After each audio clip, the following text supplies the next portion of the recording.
On repart, les amis, on repart avec carbone et pouvoir d'achat. T'en as dit un mot, Philippe, mais je voulais justement qu'on en fasse quand même un... J'avoue, je sais pas les gars, mais enfin j'ai deux profs d'éco là quand même. On a beau le savoir, que 38 millions de Français soient éligibles à la prime de 100 €, donc 2 000 € net avant impôt. Oh, ça m'a mis un choc. Je ne pensais pas que c'était à ce point-là, quoi, la smicardisation de la société française, voilà, pour dire les choses. 38 millions de Français éligibles. Oui, c'est des trappes à bas salaire. Ouais. On connaît ça depuis longtemps, mais c'est vrai que le chiffre, en fait, en valeur absolue, nous Toi-même, frappe, Clément, nous tu m'as marque. dit que tu étais saisi. Ouais. Oui, Ouais, ouais. c'est-à-dire qu'on connaît plus en général la répartition par décile, mais c'est Exactement. très impersonnel les déciles. On dit, bah d'accord, le 4e, 5e, 6e, 7e décile. Là, quand on se dit, tiens, il y a quand même presque 40 millions de personnes qui vivent avec moins de 2 000 € net, effectivement, ça marque beaucoup plus que ça permet de faire ressortir l'aspect très humain qui est gommé par la statistique. Ça permet aussi d'ailleurs de se rendre compte que le salaire moyen et le salaire médian, c'est quand même pas du tout la même chose et que le salaire moyen est quand même tiré à la hausse par les valeurs plus extrêmes. Mais pas tant que c'était quoi je crois que tu es sur 1500 ou 1700. C'est-à-dire, ce qui est l'un de nos drames, c'est que le salaire moyen se rapproche du salaire médian. C'est-à-dire que tu as de moins en moins Oui, en fait, d'écart. 500 € d'écart à peu près. Voilà, Ouais. 500 € d'écart. Ouais. C'est pas négligeable. Mais à ce niveau de Non, c'est salaire-là, pas négligeable, mais tu comprends, Philippe. C'est-à-dire que c'est vraiment, enfin, c'est ce qu'on voit dans ce chiffre. C'est-à-dire, c'est de plus en plus de gens qui tombent dans cette trappe à bas salaire aujourd'hui. Du fait, on le sait, du fait des effets cliquets liés aux baisses de charges et qui font que quand vous êtes aujourd'hui, en gros, à la fin de ce qu'on appelait les exonérations Fillon, donc ça doit être vers 1600, 1700, 1800 €, c'est très très difficile d'en sortir parce que ça coûte une fortune à votre patron que de vous mettre au-dessus, quoi. Oui, et puis c'est aussi la tendance qu'on voit aux États-Unis ou ailleurs sur la faible évolution du salaire médian. En plus, ouais. Parce qu'il y a une distribution des salaires qui bouge un peu. Et Lié à la désindustrialisation aussi, non? Professions de services qui sont... où les gains de productivité sont plus compliqués. Probablement en partie, c'est-à-dire que les ouvriers qui avaient un côté très productif ont été remplacés par des livreurs en camionnette, Voilà. pour lesquels la productivité est beaucoup plus faible. Voilà. Donc il y a effectivement un transfert qui s'opère et qui est pénalisant pour cela. Tu disais que alors 100 €, c'était pour toi c'était mieux à faire que Hidalgo ce matin qui disait non, il vaut mieux baisser les taxes. Et baisser les taxes quand on voit la situation du climat et des problématiques posées, c'est un non-sens. Ben oui. C'est un non-sens. Se dire, voilà, on baisse les taxes, rouler, acheter des SUV comme vous voulez et polluer la planète, ça n'est grave pour personne. Non, et c'est tout l'intérêt des questions autour de la taxe carbone, c'est de dire, faisons payer ceux qui polluent, et puis après, on refait de la distribution pour que, effectivement, tout le monde ne soit pas le couteau sous la gorge, parce que, effectivement, la taxe carbone va coûter cher aux consommateurs, mais justement, le rôle de la redistribution est là. Et ce 100 € qui est distribué est un peu un prémisse à cette redistribution qui aura lieu. Et c'est comme ça qu'il faut l'entendre. Est-ce que c'est assez, pas assez? On pourra toujours dire c'est jamais assez, de toute façon. Mais c'est cette discussion-là qu'on doit avoir. C'est pas de dire baissons les taxes, parce que clairement, aujourd'hui, il faut baisser la consommation d'énergie fossile de façon drastique.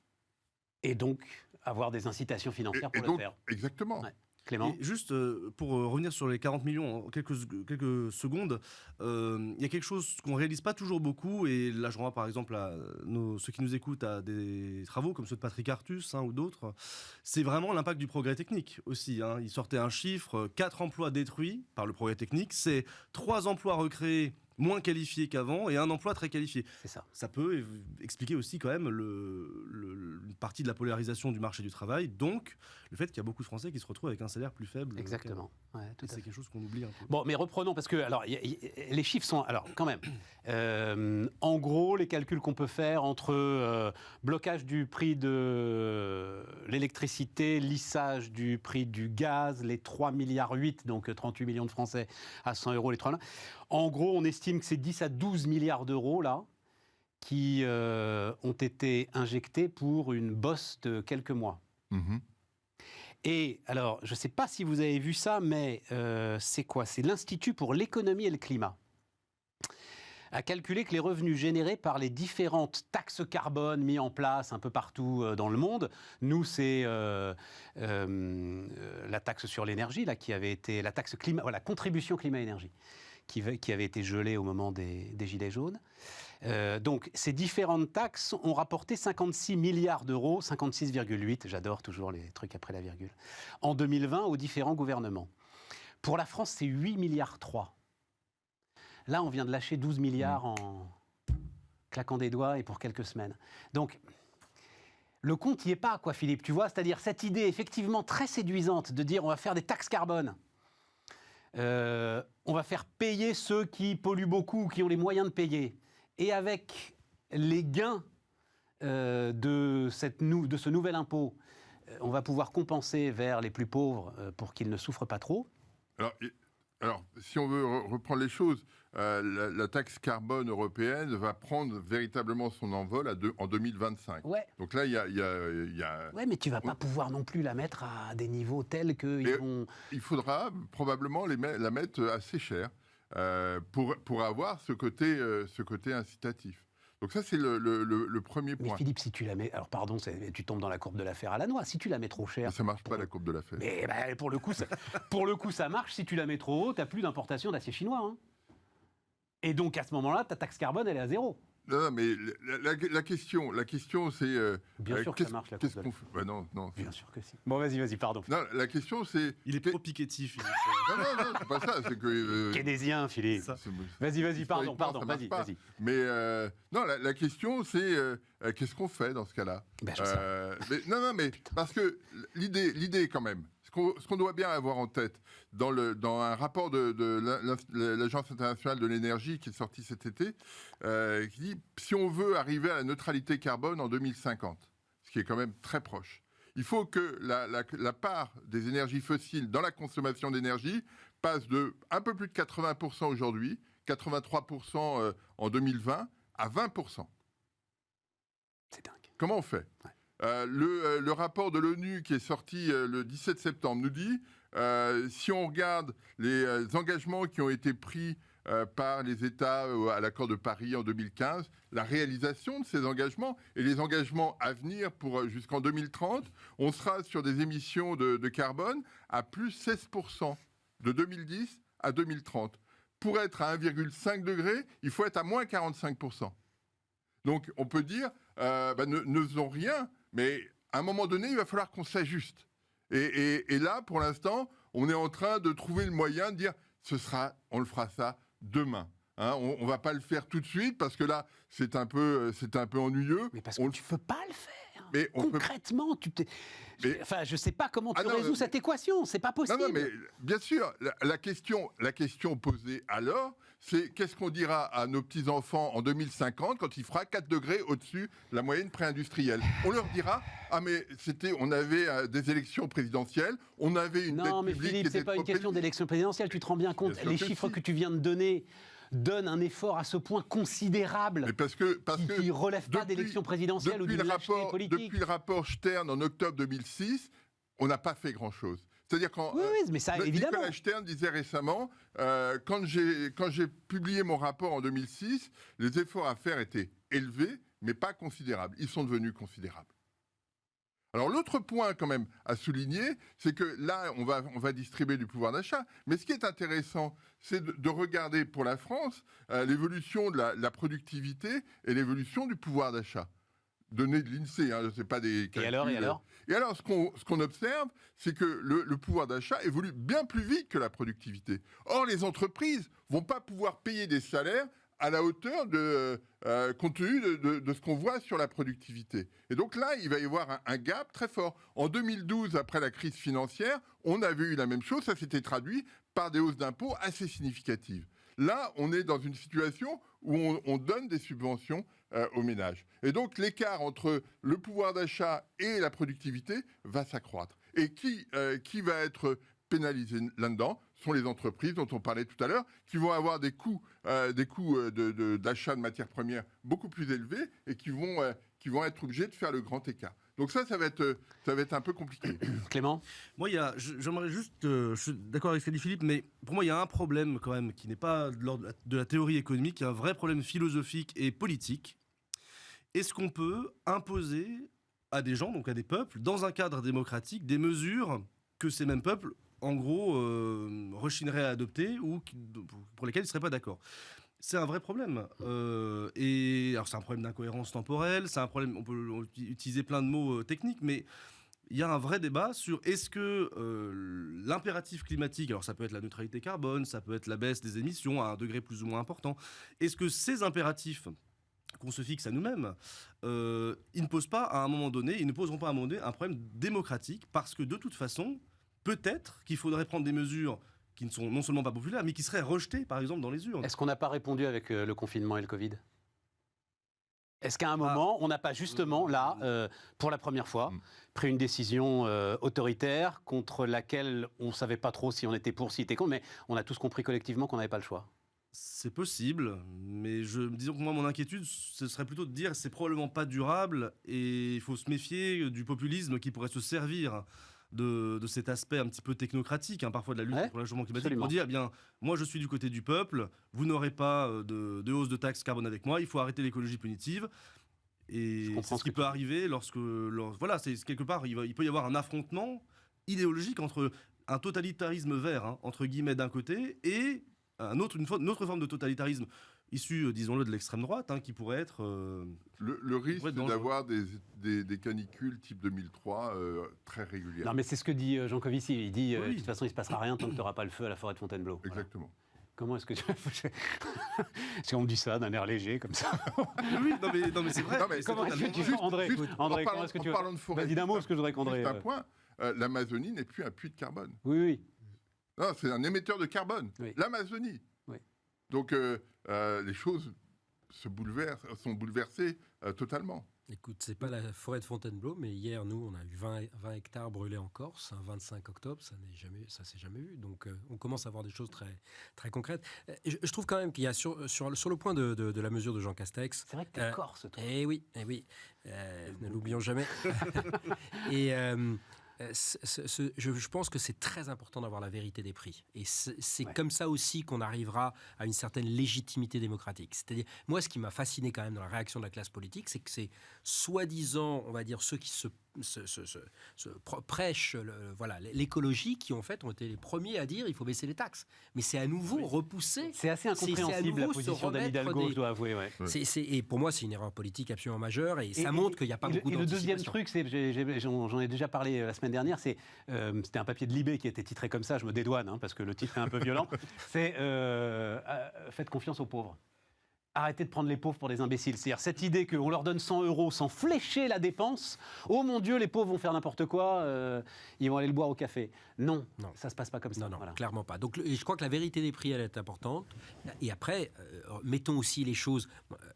On a du mal aujourd'hui au niveau mondial à mettre les 100 milliards d'euros pour le Fonds pour le climat ensemble. On vient de dépenser en 12 mois 2500 milliards, c'est pas grand-chose, 200 000 milliards. Non, mais c'est phénoménal. Donc, à nouveau, la vérité des prix est absolument essentielle. Le fait de déconnecter la réalité des prix et l'action sur les plus...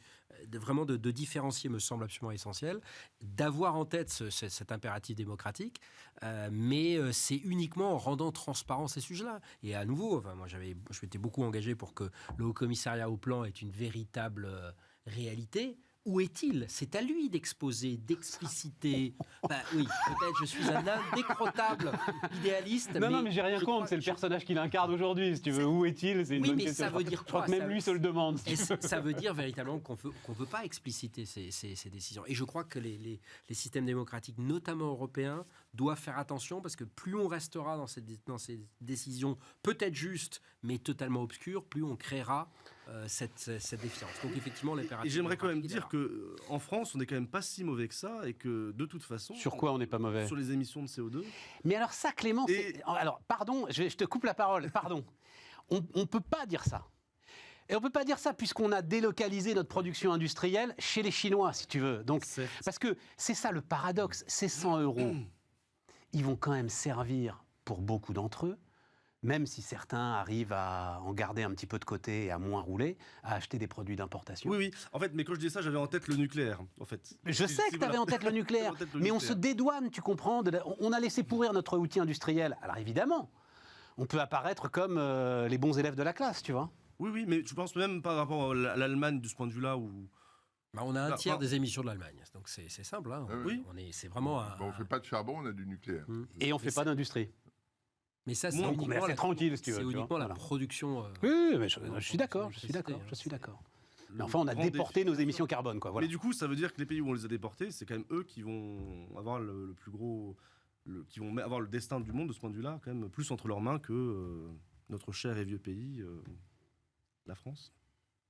Oui, mais justement, c'est ça toute la difficulté, c'est qu'aujourd'hui, personne n'est dans les clous dans ce qui est dans les engagements qui ont été pris, ni les Chinois, ni les Américains, ni les Européens. Personne n'est dans les clous. Alors on peut dire, nous, on a effectivement délocalisé une bonne partie de la production, mais malgré ça, on n'est pas dans les clous des engagements qu'on a pu prendre. Donc, il y a une vraie question autour de ça. Et pour reprendre ce que disait André tout à l'heure, hein, on s'était engagés tous à dépenser 100 milliards pour les pays émergents pour les aider à passer le cap. On est à 80 milliards difficilement. Et 80 milliards qui vont essentiellement en Asie et pas grand-chose sur l'Afrique, par exemple. En plus, 80 milliards, enfin c'est quoi 80 milliards? C'est rien. On est bien d'accord. Mais ça se voit vraiment qu'on a changé d'échelle depuis l'année dernière. Ah, mais 80 milliards, ça n'est plus rien.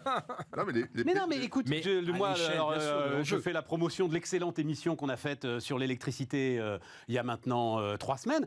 Les chiffres, pour nous, nous, avec effectivement le nucléaire, et là on parle que de l'énergie, hein, donc pour décarboner notre énergie à horizon 2030, c'est 1000 milliards. Rien que la France.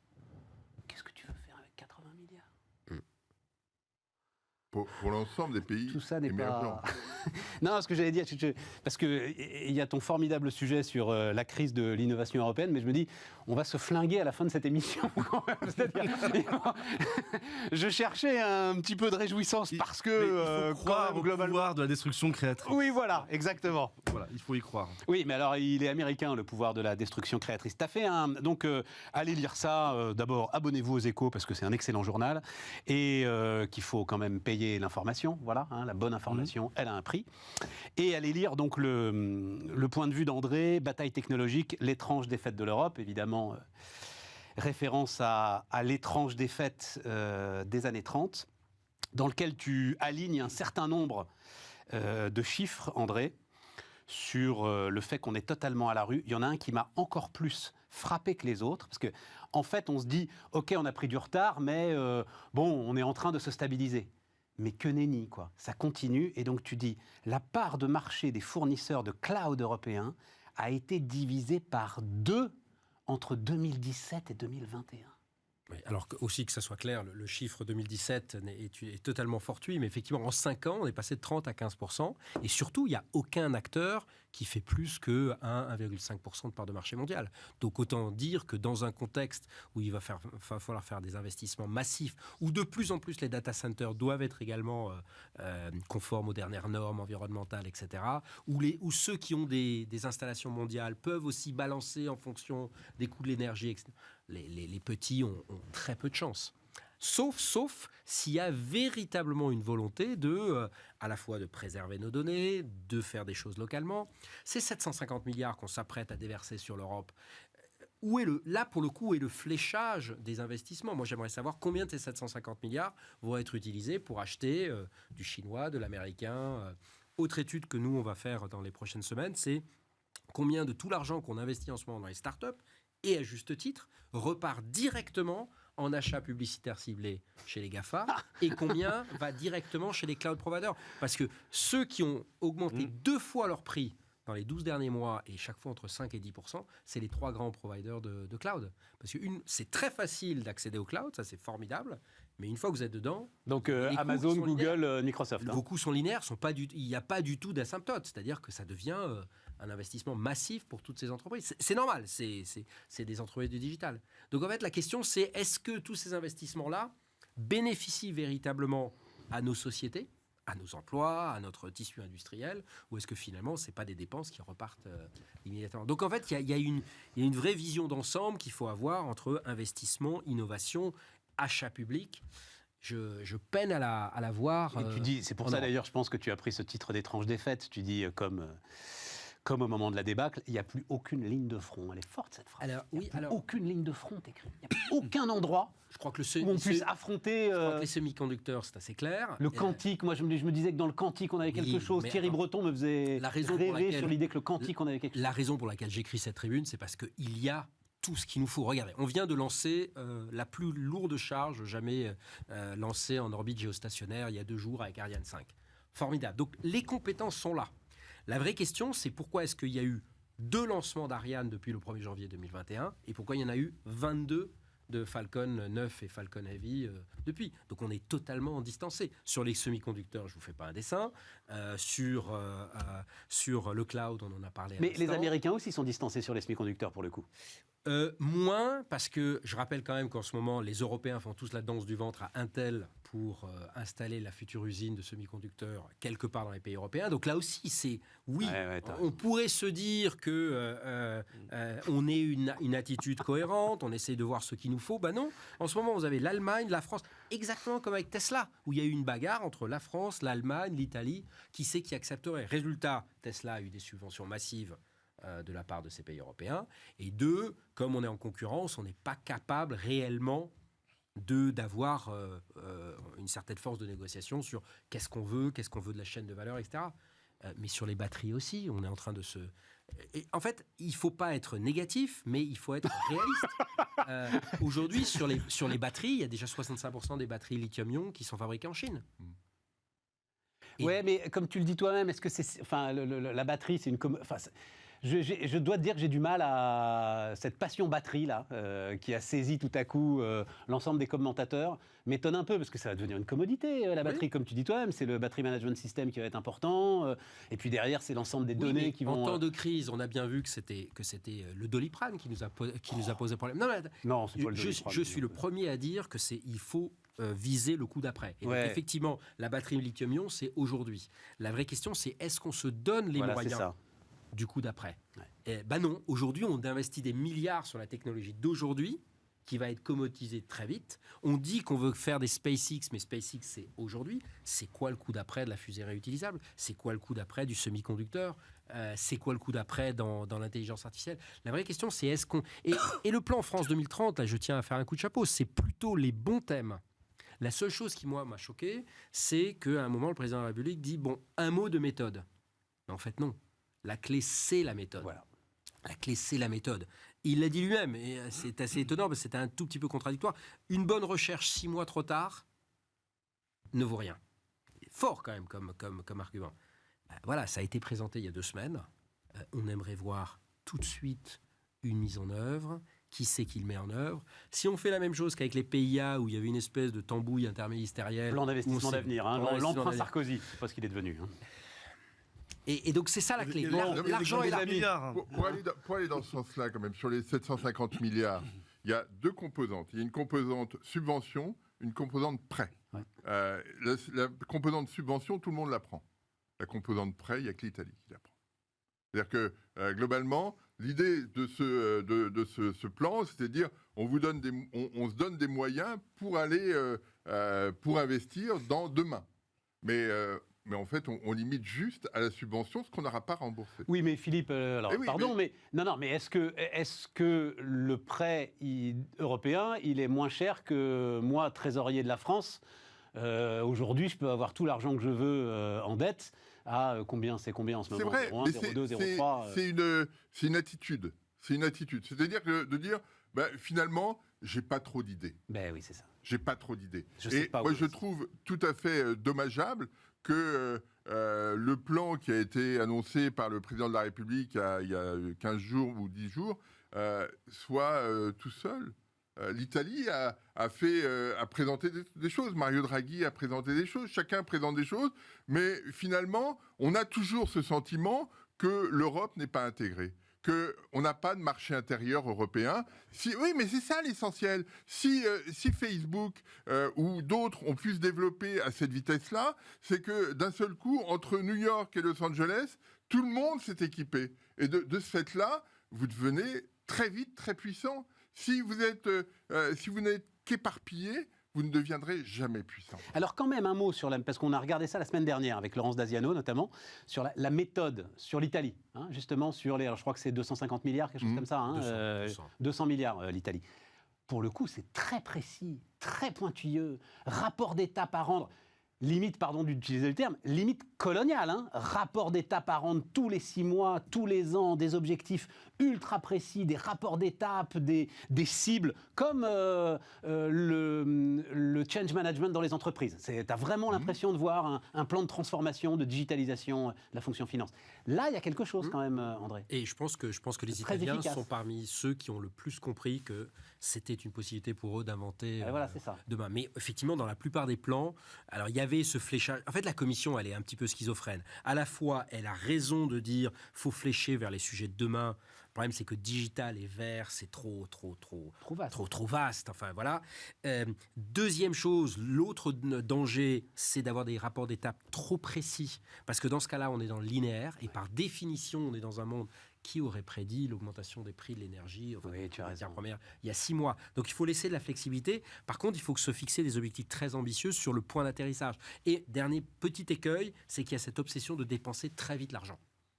Et là, le risque, c'est effectivement qu'on trouve des projets pour trouver des projets et pas qu'on se fixe comme objectif. Est-ce que véritablement, on va faire monter en compétences ? Est-ce qu'on va sortir de ce piège que vous décriviez, que décrivait Patrick Artus sur deux emplois, 3 moyennement qualifiés et un hyper qualifié ? Et ça, c'est de la formation, c'est des filières industrielles. Là, je dois avouer, et c'est ce qui me fait très peur, c'est ce qui, moi, explique mon engagement sur ces sujets-là, c'est que les Chinois ont repris à eux-mêmes la théorie d'un prof de Harvard qui s'appelait Hoffman et qui montrait qu'il y avait quelques filières industrielles qui irriguaient beaucoup plus et qui étaient beaucoup plus capables d'irriguer toute l'économie en termes d'innovation, etc., que d'autres. Voilà, l'automobile en est évidemment une naturelle, mais l'aérospatiale l'est également, etc. Et donc, en fait, ils ciblent sur ces sujets-là, ils créent des chaînes de valeur, ils créent aussi des dépendances du monde vis-à-vis d'eux, ce qui les rend incontournables. Et on doit bien avouer que la Chine est aujourd'hui au centre du jeu sur de nombreuses filières. Clément, un commentaire, à part on n'est pas au mieux. Un peu d'optimisme. Oui. Ah oui. Allez, quand même. Comment fais-tu ? Non, mais je suis totalement d'accord avec ce qui a été dit. Mais c'est vrai que il y a quand même une volonté dans le fléchage européen ou d'ailleurs dans le fléchage Relance 2030 d'essayer de trouver ce que seront quelque part un peu les futurs champions nationaux. Alors c'est vrai que le terme même, par exemple, d'Airbus des batteries, dont on parlait il y a un instant, est un peu galvaudé. Il n'est pas du tout sûr, effectivement, que l'État soit capable d'identifier les futurs secteurs extrêmement porteurs. Par exemple, sur la question de l'hydrogène, il y a un vrai débat. L'hydrogène, il y a déjà eu un petit revirement parce que tout le monde voyait l'hydrogène appliqué à l'industrie aéronautique. Il se trouve que peu de gens y croient au futur avion à hydrogène. Et en fait, Airbus nous a donné quand même autour de 2035. Ils ont l'air de penser... qu'ils y croient pas beaucoup. C'est vrai ? Moyen d'avoir le tiroir caisse. Oui, moi, ce que j'entends de la part des gars qui vraiment bossent dessus, c'est que l'hydrogène, c'est pour la sidérurgie, en fait. Oui, c'est pas du tout pour l'industrie, mais effectivement, peut-être les camions. Mais les automobiles, non. Oui, c'est ça. On a les ordres de grandeur de densité énergétique, donc on ne fera jamais voler, en tout cas pas un long courrier, peut-être un court courrier. Si tu décarbones la sidérurgie, c'est déjà vachement bien. C'est 10% des émissions. La sidérurgie, la chimie... Et d'ailleurs, parenthèse, pour produire de l'hydrogène, il faut beaucoup d'électricité. Oui. Nucléaire. Si c'est pas nucléaire, ce sera à un prix plus élevé, ce sera voire une émission de CO2 plus élevée. Bon, voilà, donc nucléaire pour la France. Mais effectivement, quand même, globalement, ce qu'on peut dire, c'est qu'il y a aussi, là aussi, je renvoie le terme de Philippe Aghion et le pouvoir de la destruction créatrice, cette volonté européenne qui n'était peut-être pas présente avant, que l'État doit quand même flécher quelques grands secteurs avec les biais qu'on connaît. Après tout, peut-être qu'il faut, plutôt que les rapports d'étape, laisser un peu les entreprises et l'aiguillon des futurs entrepreneurs. Et si vous me permettez 2 mots là-dessus, oui, mais sans l'écueil de choisir, comme diraient les anglo-saxons, pick the winner. Exactement. Et ça, c'est notre grande tendance bien sûr. à dire, si c'est l'énergie, c'est un EDF. grand énergéticien Bien sûr, qui commence bien par sûr. E ou par T.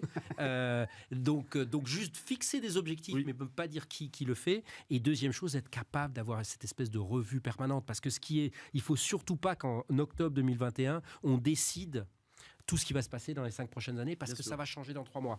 Et cette agilité... Et enfin, C'est une gouvernance compliquée à trouver. quand même, L'État un ne peut truc, pas l'avoir, hein, cette la vache. agilité. paradoxalement, non, parce que là, je pense plutôt qu'il faut faire rentrer, nous on est très convaincus que faire rentrer la société civile, les acteurs de l'industrie, mais Mais tu en crées est- des usines à gaz avec ça. Tu crées Mais des aujourd'hui, palabres permanentes. pas du tout, Oui, pas mais du tout. la question, c'est palabre permanent ou échec. Et Non, c'est mais- vrai. Non, mais t'as c'est raison, ça. Philippe. C'est ça, C'est du bon ça, sens. la- Et il y a C'est peut-être du bon le sens mot de ta part. Le mot confiance aussi, parce qu'aujourd'hui, quand on voit toutes les étapes fallait franchir, je crois que sur le plan Juncker, je ne veux pas l'accabler, mais il y avait 8 étapes, parce qu'on avait tellement peur de mal dépenser l'argent public qu'en fait, on a créé des usines à gaz. Alors, il faudrait, pour le coup, que des profs d'économie, que des économistes se penchent là-dessus, que parfois, dépenser très vite, même par des gens qui ne font pas partie de l'appareil d'État, est un investissement qui rapporte plus que de mettre tellement de verrous qu'en fait on n'investit pas et on ne Bon, prend pas de risque. les amis, voilà, c'est un boulot pour Clément. Alors qui justement, je cherchait faire un peu de pub à hein. ma collègue Agnès Benassi-Kéré, la chef économiste de la DG Et, Trésor. attends, entre qui nous là, fait entre ça nous. très bien. Tu veux pas rentrer au cercle des économistes là? T'es pas un petit peu en campagne parce que tu les Pas du cites tout. tous quand même. Hein, t'as vu, on a Non, eu, non, je suis pas du on tout a en eu campagne. Artus, Artus, Aguillon, Agnès. Benassi Kéré. Non, non. Dis non. C'est juste de l'admiration pour Clément. mes collègues compétents.